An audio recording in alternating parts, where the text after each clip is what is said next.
memahami Syiah dengan benar atau memahami Syiah secara benar dari sumber aslinya, ya.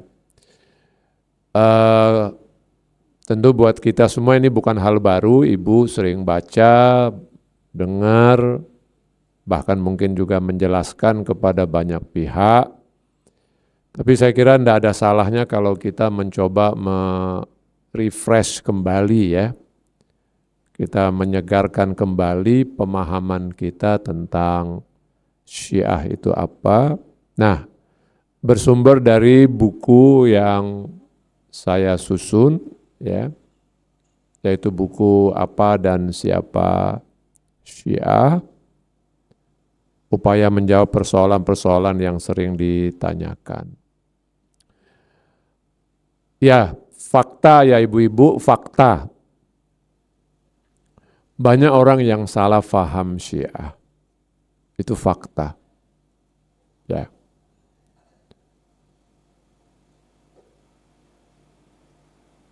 Beberapa hari yang lalu, hari apa ya? Hari Senin kalau nggak salah.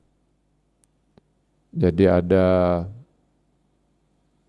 beberapa orang datang dari daerah Sukabumi, dari Pelabuhan Ratu sana. Ke sini salah satu motifnya atau niatnya adalah untuk cari tahu tentang Syiah itu apa. Kebetulan saya yang menerima dan saya jelaskan. 2 bulan yang lalu juga, 2 bulan yang lalu, ada serombongan bapak-bapak yang ikut Jumatan di ICC ini. Karena penasaran, Syiah itu apa? Ingin lihat langsung. Dan sering, jadi sering mahasiswa, orang biasa, pegawai, bahkan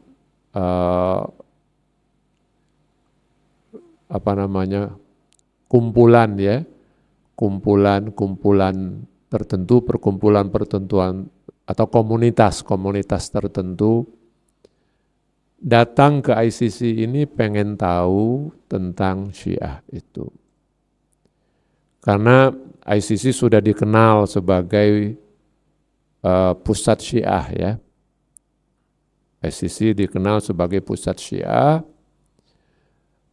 Ada yang malah takut dengan ICC ya. Khawatir. Ada juga orang-orang yang datang sini, kebetulan datang ke sini diantar oleh ojek, ya. Tukang ojeknya malah bilang sama dia, "Bapak ngapain ke sini?" Gitu loh. Ini kan orangnya dalam tanda kutip aneh-aneh, Pak. Itu pakaiannya hitam-hitam walaupun ibu-ibu nggak pakaian hitam-hitam ya. Artinya ketika ada acara-acara syahadah kan memang kita pakai pakaian hitam-hitam terutama di bulan Muharram ya. Tapi sang bapak bilang saya pengen tahu. Jadi memang ICC ini sangat dikenal, alhamdulillah ya, sebagai salah satu pusat Syiah di Indonesia.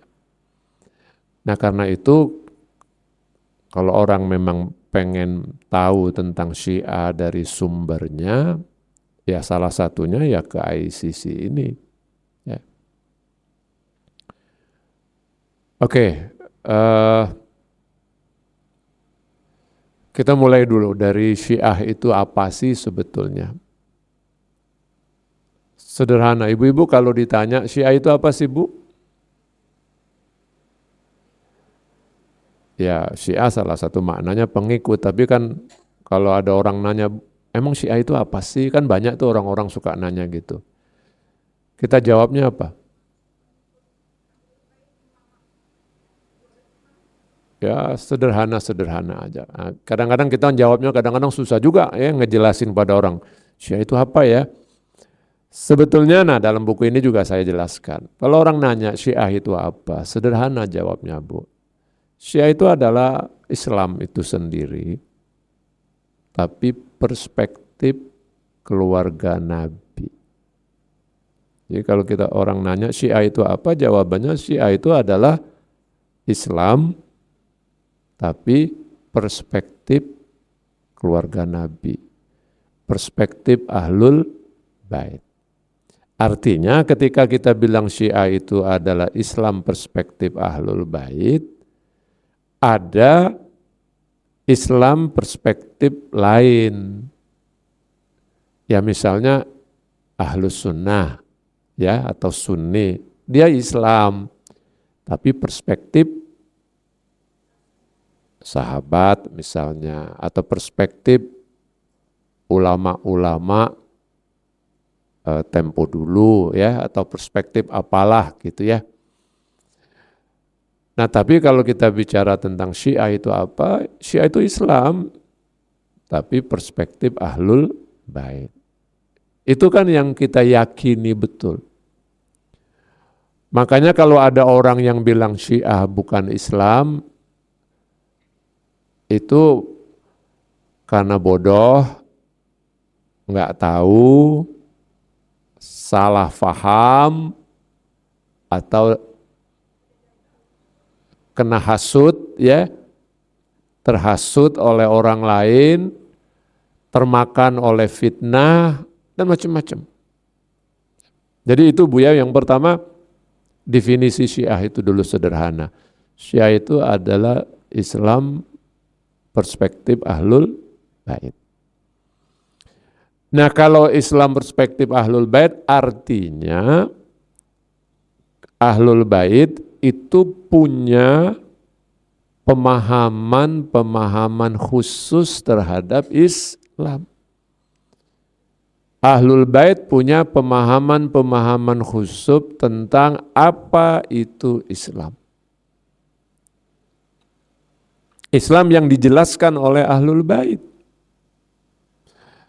Nah sudah barang tentu ada perbedaan dengan Islam yang dijelaskan oleh selain Ahlul Bait.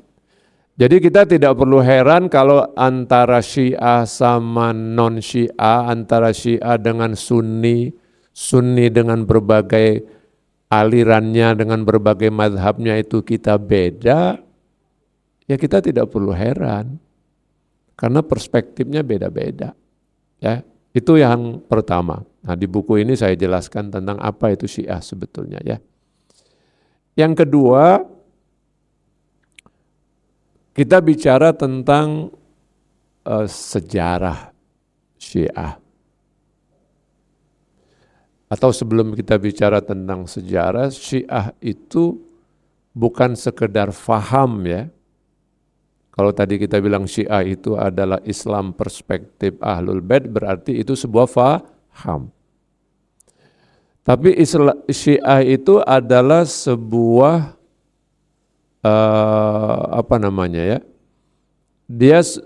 Dia itu sebuah kelompok.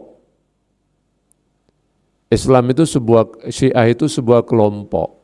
Artinya ada orang-orang yang menganut faham Syiah. Dan jumlah orang-orang yang menganut faham Syiah itu enggak sedikit. Jumlahnya itu ada ratusan juta umat Islam. Karena di dunia Islam sekarang ini kan Islam itu terpecah menjadi dua faham besar. Saya garis bawahi dua faham besar. Satu Syiah, dua Sunni. Nah, setidaknya jumlah penganut Syiah di dunia ini setidaknya itu dari antara 25 sampai 30% setidaknya.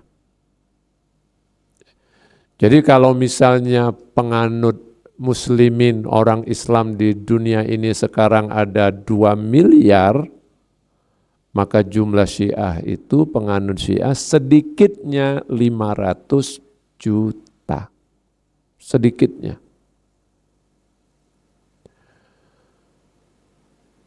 Nah, orang-orang Syiah yang jumlahnya ratusan juta ini tersebar di mana? Di seluruh dunia. Termasuk di Indonesia. Di Indonesia jumlah mereka enggak sedikit. Banyak. Minimal jumlah Syiah di Indonesia itu ratusan ribu. Minimal. Nah, ratusan ribunya bisa sampai 900, bahkan ada yang menduga lebih dari 1 juta, bahkan lebih dari 2 juta. Ada yang bahkan mengklaim sampai 5 juta, wallahu alam ya. Tapi paling tidak yang kita bisa rasakan gitu ya, itu kurang ya sekitar ratusan ribu lah. Tersebar di seluruh Indonesia. Bahkan ibu-ibu, saya bisa pastikan di setiap kota besar di Indonesia ini, lebih-lebih ibu kota provinsi ya, di setiap ibu kota provinsi dan di kota-kota besar di seluruh Indonesia pasti ada penganut Syiahnya, pasti. Itu bisa kita ukur aja secara sederhana. ABI, organisasi Islam Syiah terbesar di Indonesia ini, ABI, Ahlul Bait Indonesia, itu kantor resminya, maksudnya dari kantor pusat sampai kantor cabang, wilayah, daerah gitu yang disebut dengan DPP, DPW, dan DPD, itu kurang lebih tersebar di 150 kota dan kabupaten. Banyak loh Bu, ada di, saya nggak tahu persis berapa provinsi, mungkin sekitar 30 provinsi atau 27 provinsi, saya nggak pasti. Ya, artinya apa? Ini organisasinya loh, organisasinya itu ada kantornya, ada kantor cabang atau apa, kalau namanya itu ada DPW, Dewan Pengurus Wilayah, ada DPD, Dewan Pengurus Daerah, itu sekitar 150-an. Nah berarti orang Syiah ini menyebar di seluruh Indonesia. Dan sejarah Syiah di Indonesia ini bukan barang baru, bukan baru-baru muncul, enggak. Syiah di Indonesia ini hadir di Indonesia ini bersamaan dengan hadirnya Islam di Indonesia. Bahkan ada teori yang mengatakan Islam pertama yang masuk ke Indonesia itu adalah Islam Syiah. Yang pertama masuk ke Indonesia itu Islam Syiah. Tentu maksudnya adalah di Aceh. Ya. Ibu-ibu bisa baca buku misalnya karya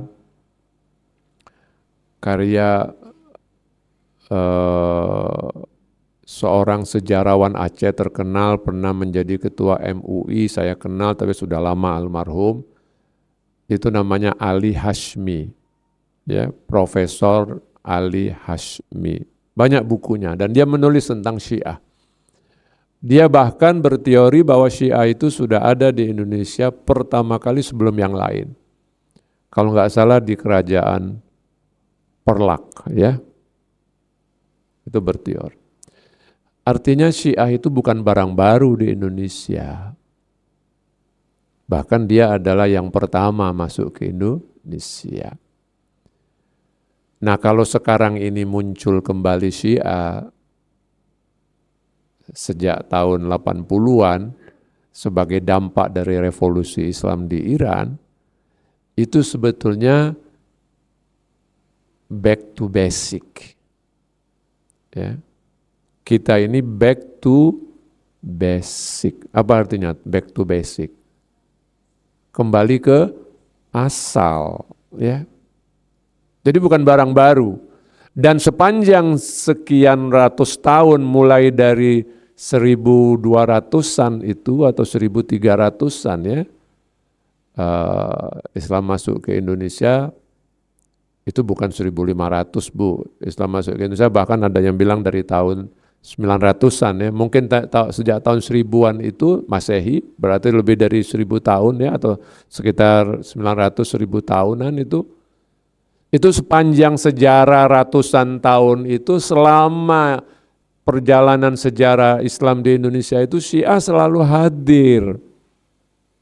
Cuma memang tidak muncul ke permukaan. Nah baru muncul ke permukaan itu ya di tahun 1900-an atau di tahun 1800-an sekian. Misalnya di Sumatera Barat, di Padang Pariaman, ya itu sudah ada penganut Syiah di kota Padang Pariaman. Saya cuma ingin menegaskan bahwa Syiah di Indonesia ini bukan barang baru. Nah, oke. Kalau kita bicara tentang sejarah Syiah, Syiah itu sudah ada. Pertama gini, Syiah itu adalah Islam itu sendiri. Itu harus ditegaskan ya. Syiah itu adalah Islam itu sendiri, perspektif Ahlul Bait.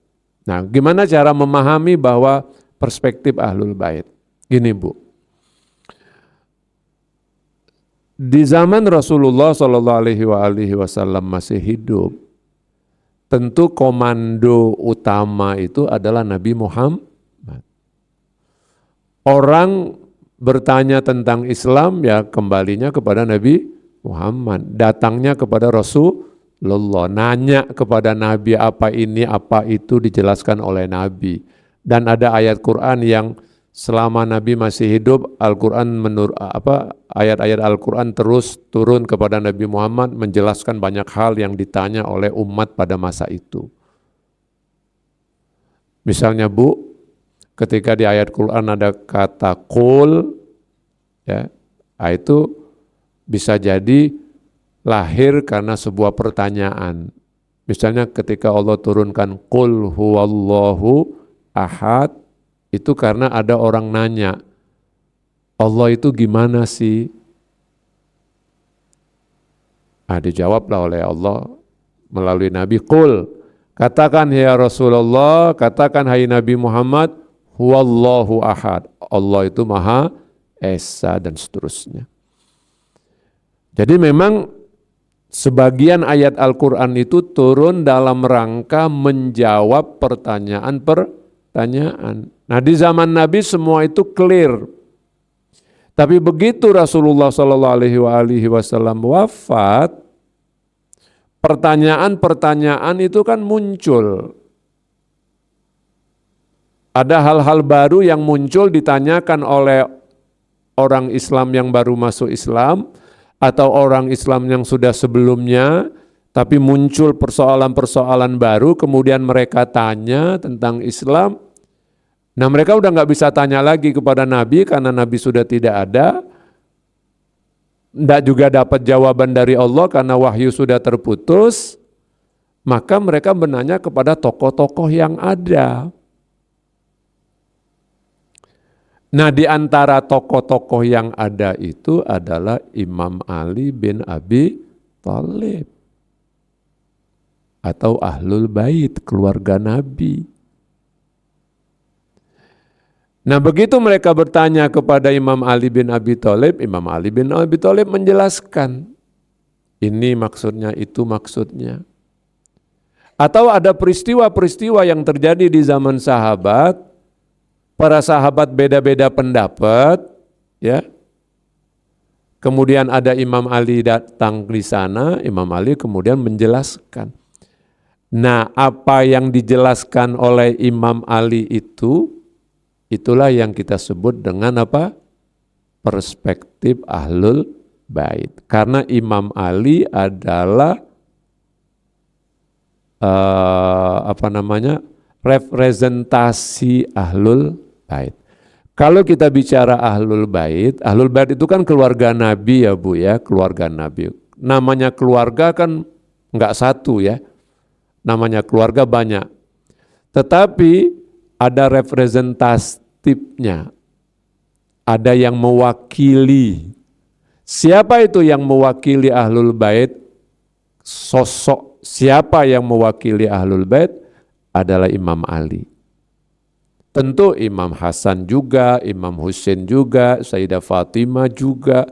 Tetapi kalau kita bicara tokoh sahabat yang representatif mewakili Ahlul Bait itu adalah Imam Ali.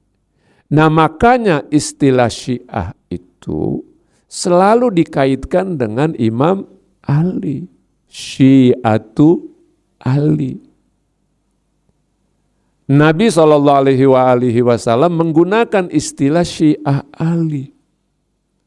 Istilah Syiah Ali itu bukan digunakan oleh orang luar terhadap pengikut Imam Ali, tapi istilah Syiah Ali itu dinyatakan oleh Nabi sendiri. Dalam hadisnya ketika Nabi berkata kepada Imam Ali, ketika Nabi berbicara kepada Imam Ali, Nabi mengatakan, "Ya Ali, anta wa syi'atuka humul faizuna yaumal qiyamah." Hai Ali, engkau dan syiahmu,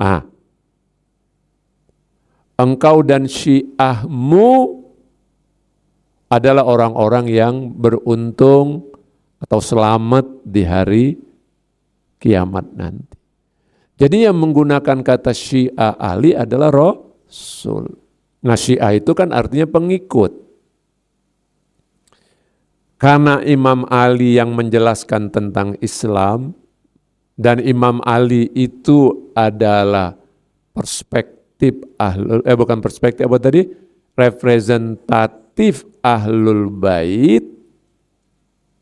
Maka tadi kalau kita mau mendefinisikan Syiah, ya Syiah itu adalah Islam representasi Islam perspektif Ahlul Bait. Nah, orang yang mengikuti penjelasan-penjelasan Imam Ali memahami Islam melalui jalur penjelasan Ahlul Bait, makanya disebut dengan Syiah Ahlul Bait atau Syiah Ali. Ketika kita azan ya ibu-ibu, kita tahu bahwa dalam azan Syiah ada satu kalimat tambahan yang biasa ditambahkan. Apa itu?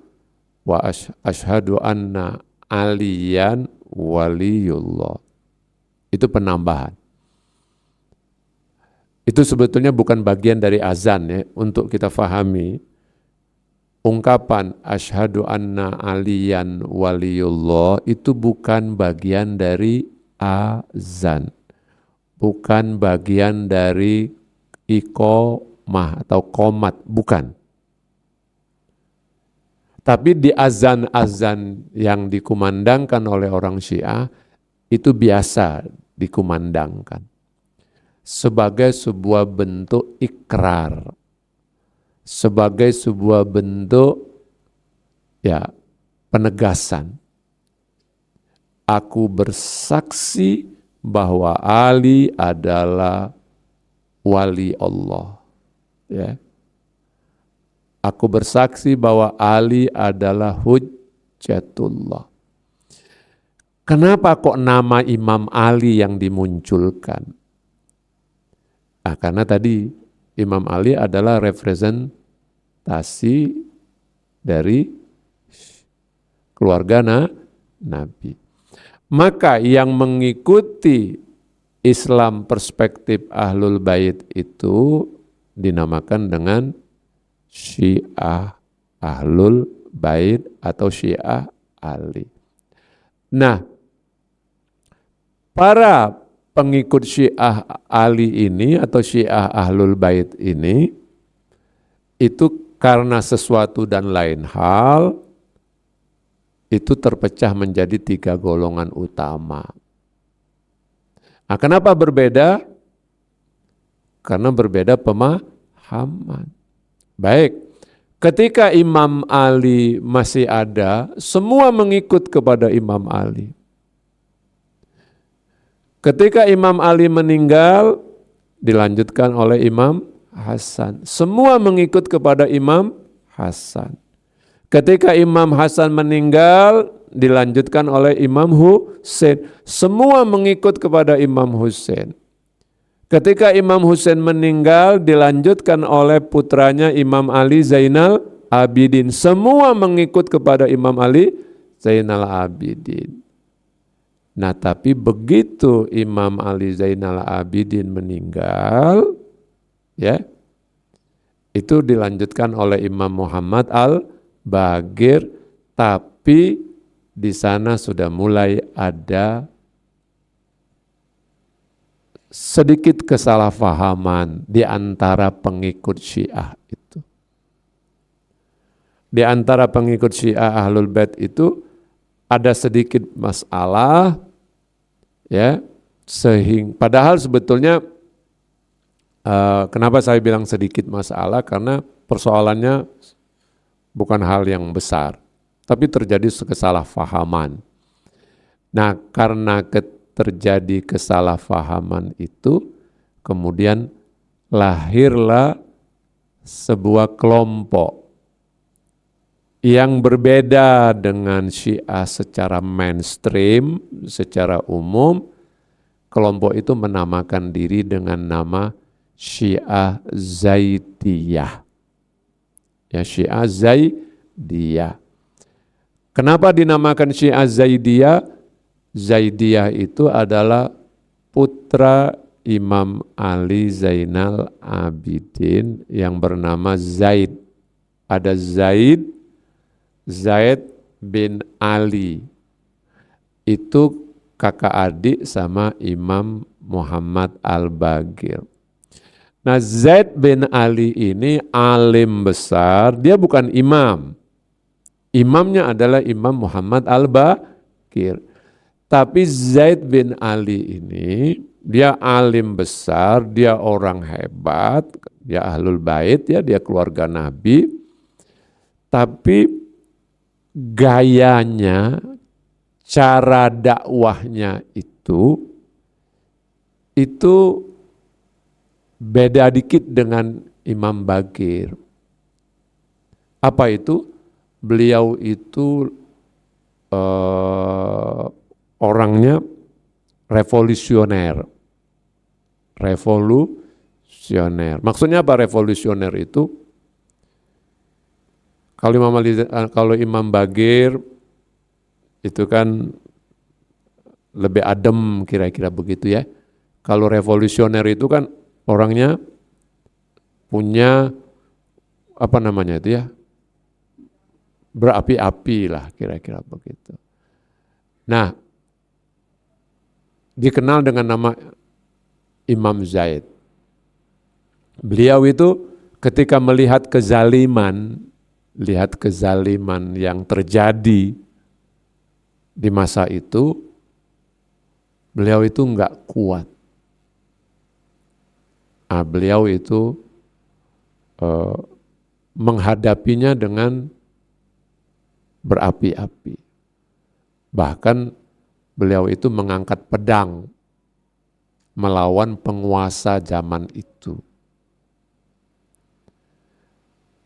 Imam Baqir tidak menyalahkan beliau. Imam Baqir merestui beliau. Karena memang kan bagian daripada dakwah itu, maksudnya gini, dalam Islam itu kan ada ajaran kalau Anda melihat kezaliman, maka potonglah kezaliman itu dengan tangan Anda. Itu kan populer sekali ya. Riwayatnya kan, hadisnya di kalangan Sunni kan sangat populer itu di kalangan kita di Indonesia. Apa itu? Punya hadisnya bahwa man ra'a minkum mungkaron falyughayyirhu biyadih fa illam yastati' fa bilisanih fa illam yastati' fa biqalbih wa dzalika adhaful iman. Kalau ada orang melihat sebuah kemungkaran, maka robahlah kemungkaran itu dengan tangannya. Kalau dia nggak bisa ngerubah dengan tangannya, rubahlah dengan lisannya. Kalau nggak bisa ngerubah dengan lisannya, rubahlah dengan hatinya. Dan merubah dengan hati itu, itulah selemah-lemahnya iman. Ibu-ibu sering dengar itu kan? Nah, Imam Zaid ini itu termasuk mengambil cara pertama. Dia nggak kuat. Nah, maka dia kan sebagai ulama, punya murid, ya. Mereka patuh, mereka ikut apa kata Zaid, dan Zaid ini minta restu dari Imam Baqir. Imam Baqir tidak melarangnya, dan dia melakukan pemberontakan. Nah, disitulah kemudian lahir sebuah kelompok baru namanya Syiah Zaidiyah. Nah, itu kelompok kedua di Syiah. Nanti ketika kan dari Imam Ali Zainal Abidin ke Imam Muhammad Al-Baqir. Dari Imam Muhammad Al-Baqir turun ke anaknya, kepada siapa? Imam Ja'far Shadiq. Nah, masa Imam Ja'far Shadiq ini itu masa terbaik pengenalan mazhab Ahlul Bait. Di masa Imam Ja'far Shadiq itu adalah masa terbaik penyebaran ajaran Ahlul Bait atau ajaran Syiah. Kenapa? Karena ketika Imam Ja'far itu hidup, ada satu fase, Imam Ja'far kan usianya 60 tahunan ya, ada satu fase di mana kekuasaan Bani Umayyah, waktu itu di bawah kekuasaan Bani Umayyah, kekuasaan Bani Umayyah itu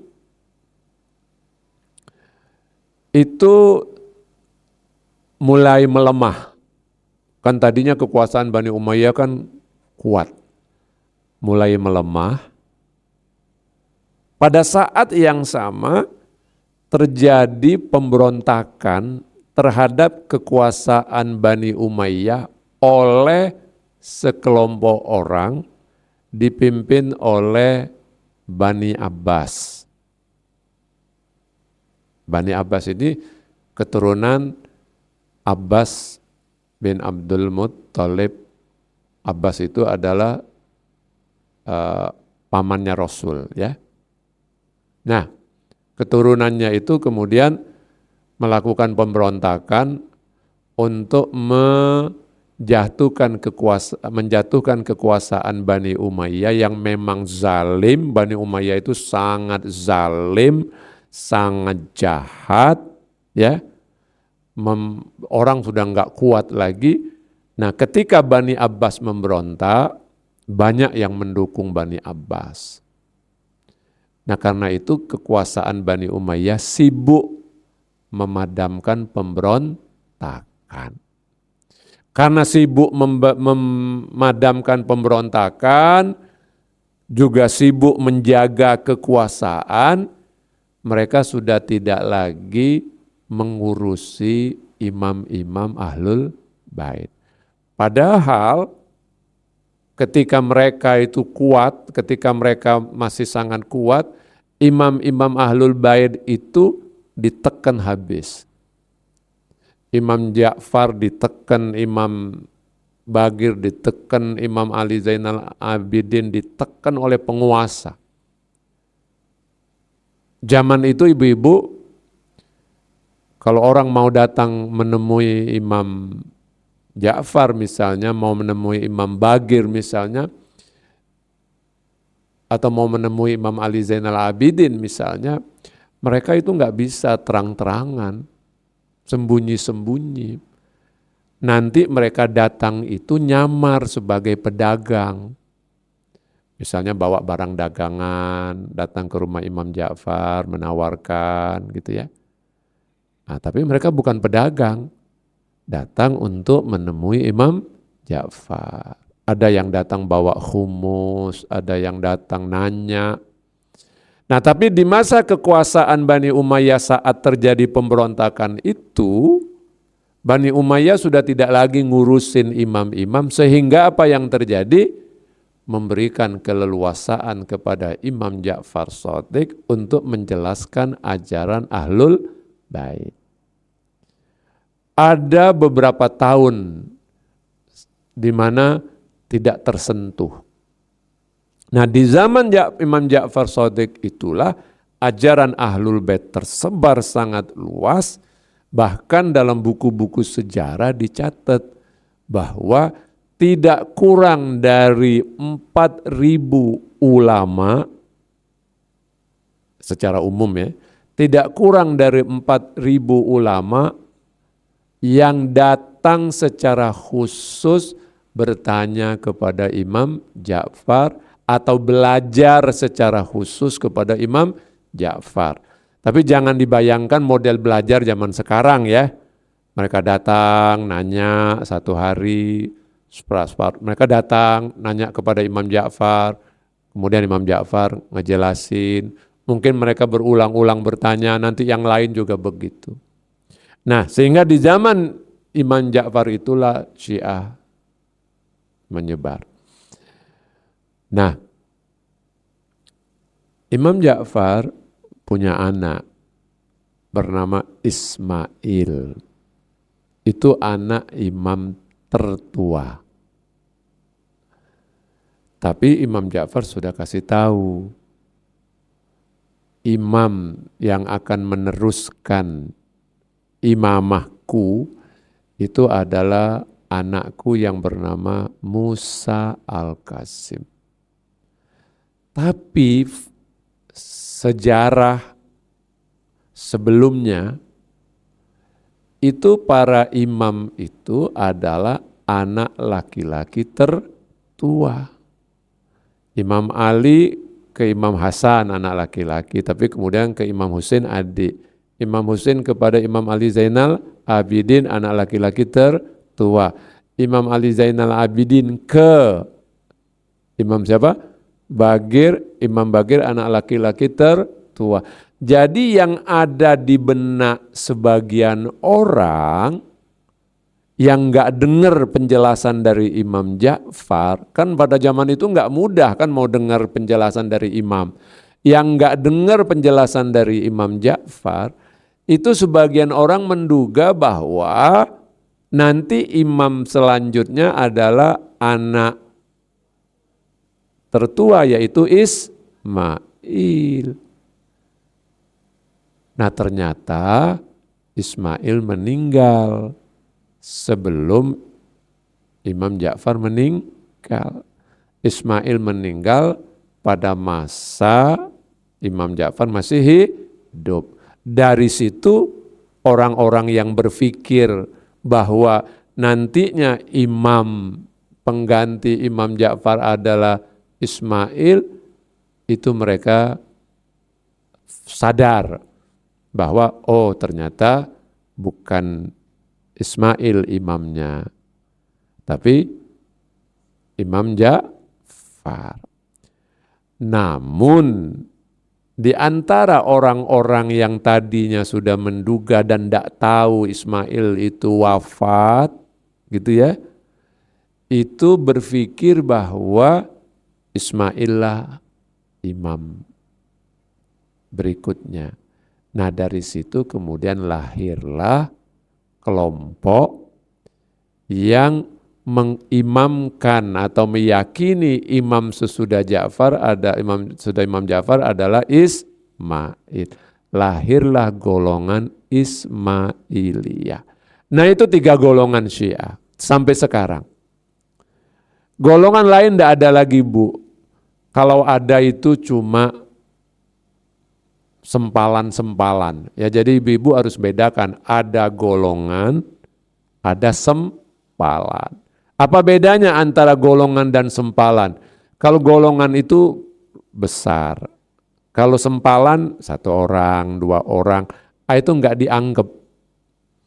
Jadi kalau ada orang bilang, oh Syiah itu banyak alirannya, banyak mazhabnya, itu salah. Enggak, Syiah itu cuma terbagi atas 3 golongan utama. Nah bagaimana dengan golongan namanya Ghulat? Di tengah-tengah orang Syiah zaman itu, ada orang-orang yang apa istilahnya ya, orang-orang yang dikategorikan sebagai melampaui batas, ekstrem yang berlebihan, itu disebut dengan kaum gulat. Apa itu gulat itu? Ya sebetulnya bukan gulat ya, gulat. Siapa itu gulat? Nah gulat ini Bu, ada sekelompok orang yang sengaja dibuat oleh penguasa Bani Umayyah untuk merusak citra Ahlul Bait. Jadi dari zaman dulu udah ada ya. Kalau zaman sekarang ini misalnya, ibu-ibu pasti tahu kan, pasti selalu dengar tentang yang namanya ISIS ya. Apa itu ISIS, Bu? ISIS itu kalau bahasa Arab namanya Daesh. ISIS itu adalah Islamic State atau Islamic State, IS Islamic State on apa kira-kira Irak dan Syria. Intinya ISIS itu adalah kelompok apa? Teroris ya. Islam garis keras. Satu lagi apa yang Islam apa Bu yang garis keras juga sebelum ISIS itu, yang Osama bin Laden itu, Al-Qaeda. Ya. Ibu-ibu tahu nggak Al-Qaeda dan ISIS itu sebetulnya adalah kelompok yang diciptakan oleh siapa Bu? Amerika. Jadi Amerika itu sengaja membuat kelompok ISIS dan Al-Qaeda untuk merusak citra Islam. Tujuan mereka awalnya politis ya. Al-Qaeda itu dibuat untuk melawan Uni Soviet pada masa itu. Di Afghanistan. ISIS itu untuk menguasai Timur Tengah, terutama Irak dan Suriah. Itu betul-betul diciptakan oleh intelijen Amerika. Dan di Indonesia juga ada beberapa kelompok memang diciptakan untuk merusak. Ya. Nah ini bukan di zaman modern ini aja, di zaman dulu juga ada satu kelompok itu dibuat oleh penguasa Bani Umayyah untuk merusak citra Ahlul Bait. Kelompok itu dikenal dengan nama Ghulat. Apa yang mereka sebarkan? Jadi mereka mengklaim pecinta Ahlul Bait. Mereka mengklaim pengikut Imam Ali. Lalu mereka menyebarkan ajaran-ajaran yang ngaco. Apa misalnya? Menganggap Imam Ali itu Tuhan. Menganggap Imam Ali Tuhan. Seperti orang Kristiani menganggap Nabi Isa sebagai Tuhan. Kelompok ini menuhankan Imam Ali. Atau misalnya menganggap seharusnya yang Nabi itu adalah Ali, bukan Nabi Muhammad. Atau mengatakan imam-imam ini, Imam Ja'far, Imam Musa Al-Kazim, imam ini, mereka adalah titisan Tuhan. Nah, kelompok ini dibuat oleh penguasa Bani Umayyah untuk merusak citra Syiah. Berhasil enggak, Bu? Mereka berhasil.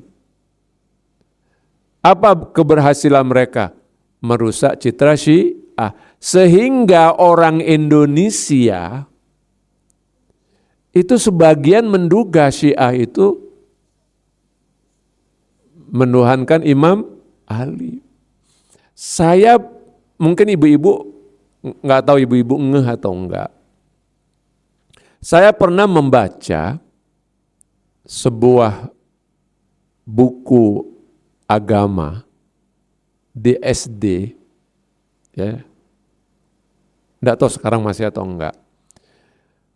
Ketika menulis tentang Syiah, tapi itu udah lama ya, itu mereka menyebut Syiah itu adalah orang-orang yang mendewakan Ali bin Abi Thalib. Enggak tahu ibu-ibu pernah dapat enggak? Mungkin bisa dicek buku-buku agama tahun-tahun 1980-an gitu ya. Itu ada. Ya karena dulu saya kepala sekolah SD tahun 80-an itu saya pernah menjabat sebagai kepala sekolah madrasah ibtidaiyah. Saya menemukan langsung di situ ada pertanyaan ujian apa namanya dulu Eptanas atau gitu-gitu ya, nama ujian akhir. Itu ada pertanyaan kelompok apa namanya itu multiple choice ya bentuk pertanyaan. Kelompok yang mendewakan sahabat Ali bin Abi Thalib disebut satu atau A Sunni, B Syiah, C Khawarij, D misalnya ISIS gitu ya. Nah pasti jawaban orang anak-anak dijawabnya kemana? Syiah. Jadi penanaman itu sampai ke level anak-anak loh. Dan sampai sekarang banyak orang yang menduga Syiah itu mendewakan Ali.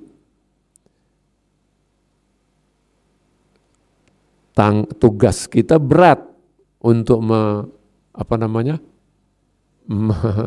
melakukan klarifikasi itu ya. Udah kadung. Nah, di negeri kita ini kadung orang itu salah paham tentang Syiah. Kalau sekarang kan apa yang ada di benak masyarakat? Syiah itu sesat, ya. Syiah itu bukan Islam. Syiah itu apa lagi, Bu? Ekstrim. Syiah itu dan macam-macam, ya. Bahkan dikaitkan anti NKRI gitu ya, anti Pancasila dan seperti itu. Nah, ya buku yang ditulis oleh tadi yang tadi saya sebut dari saya sendiri itu ingin menjawab itu. Oke, jadi kalau kita bicara dari segi fakta, ya Syiah di Indonesia itu, bukan di Indonesia, di dunia itu ada 3. Nah Syiah di Indonesia itu menganut apa dari 3 ini? Dan di dunia ini secara umum Syiah yang ada ini Syiah yang mana? Syiah yang ada ini adalah disebut Syiah Imamiyah. Syiah Imamiyah itu yang mainstream. Apa maksudnya mainstream itu? Yang umum dianut oleh orang Syiah. Jadi kan tadi saya sebut lahirlah Zaidiyah, lahirlah Ismailiyah. Itu yang enggak mainstream. Awalnya sempalan, tapi kemudian pelan-pelan dia menjadi sebuah mazhab. Nah yang ketiga, yaitu namanya Syiah Imamiyah, yang menganut garis imamah, yang lurus dari Imam Ali, Imam Hasan, Imam Husain, Imam Ali Zainal Abidin, Imam Bagir, Imam Shadiq, Imam Musa al-Kadzim, sampai ke 12 imam. Karena sampai ke 12 imam, maka disebutlah Imamiyah Itsna Asyariyah. Nah, kenapa sampai 12 imam? Karena itu yang diajarkan oleh Rasulullah, 12 imam. Karena itu yang ditegaskan oleh para imam itu. Nah, aliran Imamiyah Itsna Asyariyah ini yang meyakini bahwa ada 12 imam yang melanjutkan risalah kenabian, itulah yang mainstream. Mainstream itu artinya dari dulu memang itulah yang dianut oleh para pengikut Ahlul Bait. Nah sekarang di dunia ini, ya ini yang mainstreamnya. Di mana yang 500 juta tadi saya bilang, ya ada di mayoritasnya ya Imamiyah. Tersebar di mana? Di seluruh dunia. Ya pusatnya tentu saja Iran ya. Iran sendiri ada hampir 90 juta. Irak sekian puluh juta. India, Pakistan. Bu, Pakistan itu jumlah Syiahnya luar biasa loh. Jumlah orang Pakistan itu berapa juta ya? Kalau dia 200 juta, Syiahnya minimal di Pakistan itu 30%-an, 30%-an lah. Afghanistan, itu jumlah orang Syiahnya banyak banget. Kalau ibu ke Azerbaijan, ya, apa ibu kota Azerbaijan itu? Baku kalau nggak salah. 99% sama seperti Iran atau 95% orang Syiah. Teluk Persia, ya, Bahrain itu mayoritas Syiah. Saudi jumlah Syiahnya 20%-an. Ya. Mesir, nah termasuk di Indonesia. Itu faktanya. Dan dalam sejarah Islam ya Bu ya, dalam sejarah Islam, kalau kita bicara sejarah Islam itu Bu, kita bisa bagi kepada beberapa fase. Fase sejarah zaman Nabi Muhammad, ya. Ini dari sejarah ya. Kedua fase kekhalifahan Rasyidin, Abu Bakar, Umar, Utsman, Ali. Kemudian fase Umayyah, diawali dengan berkuasanya Muawiyah bin Abi Sufyan. Fase berikutnya fase Abbasiyah, Khilafah Abbasiyah. Itu ada 600 tahunan kurang lebih. Nah, selama fase Abbasiyah itu kemudian muncul kerajaan-kerajaan besar Islam di Afrika, di Iran, di mana-mana. Tapi orang mengenal dengan fase Abbasiyah. Kemudian sesudah Abbasiyah runtuh, fase namanya fase disintegrasi. Saat Mongol ya Bu ya, menguasai dunia Islam. Iran, Irak itu dikuasai oleh Mongol. Dan Mongol itu bukan Islam pada masa itu. Sesudah itu apa? Ya Islam tersebar di seluruh dunia kan, di India, di Pakistan, di Arab, Timur Tengah, di Afrika. Itu lahir kerajaan-kerajaan Islam. Fase berikutnya ini kalau dari kerajaan besar setelah disintegrasi lahir 3 kerajaan utama. Ada Ottoman, Utsmaniyah berpusat di Turki. Ada Safawiyah berpusat di Iran. Dan ada namanya Mughul. Nah, ini bukan Mongol tapi Mughul berpusat di India. Jadi India dulu itu di bawah kekuasaan Islam. Ya. Nah, 3 negara ini terbesar. Indonesia gimana? Ya Indonesia sudah ada. Ya. Sudah masuk Islam. Kalau Ibu bisa membayangkan ada 3 kekuasaan ini, Turki, Ottoman atau Utsmaniyah, Iran, Safawiyah, India, Mughal, Turki Sunni, Safawiyah Syiah, Mughal Sunni, tapi mungkin Susi juga. Iya, banyak Syiahnya juga. Nah ibu-ibu, setelah masa itu, lahirlah sebuah fase namanya fase modern. Kapan itu fase modern? Ya mulai 1500-an lah, atau 1900-an. Ketika Barat atau fase penjajahan, Barat menguasai wilayah-wilayah Islam, dijajah oleh Barat, termasuk Indonesia. Nah baru kemudian 1940-an atau 1950-an, lahirlah yang namanya era nasionalisme. Muncullah negara-negara Islam kecil. Kalau dulu itu mereka adalah kerajaan besar, nah saat itu baru lahirlah kerajaan-kerajaan Islam kecil.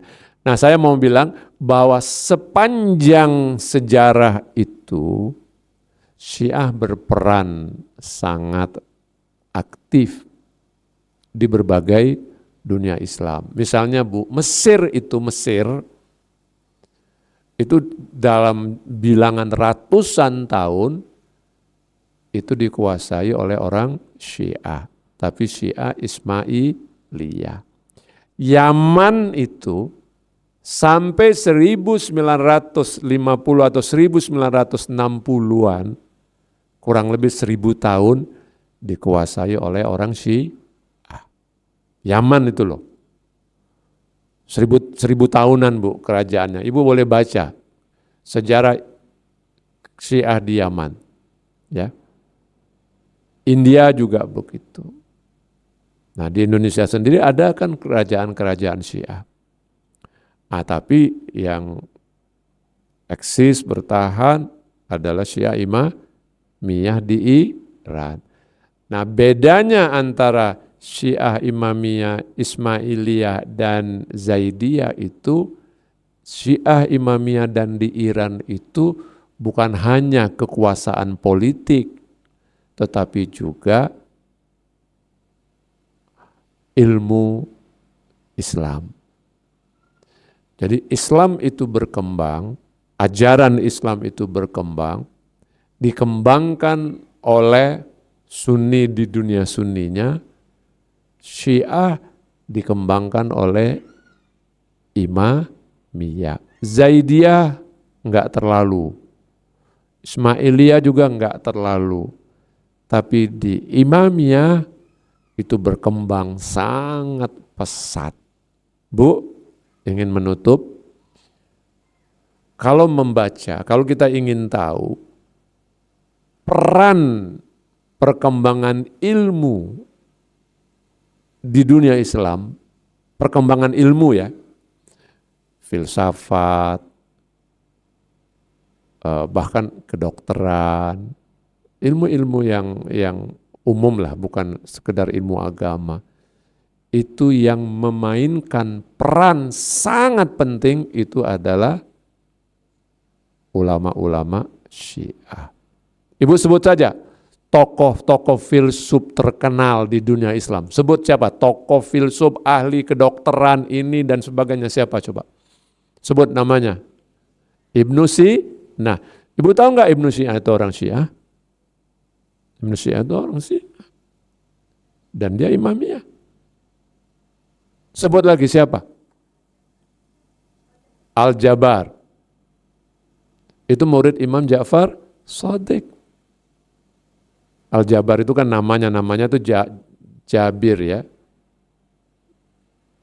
Karena dia yang menemukan ilmu Al-Jabar, maka dinamakan ilmu itu dengan nama beliau yang menemukan. Siapa itu?